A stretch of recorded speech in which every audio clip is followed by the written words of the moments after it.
Hello everybody, in today's video I'm going to show you how to contact Intesa Sanpaolo customer service.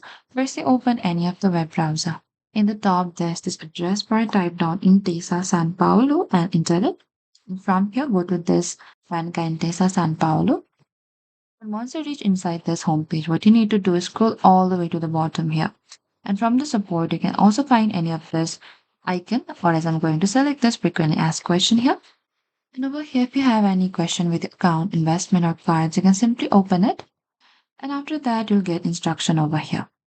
And you can simply open more question again. And from here, you can find the instruction. And if you need more support, what you can do is select this talk to us here. And from here, you can simply speak with the representative here. You need to call to this number from Italy. And if you're from abroad, you can simply call to this number. And before contacting customer service, make sure you have your account information ready for identity verification, and that is it. Thank you for watching this video. I hope this video was helpful.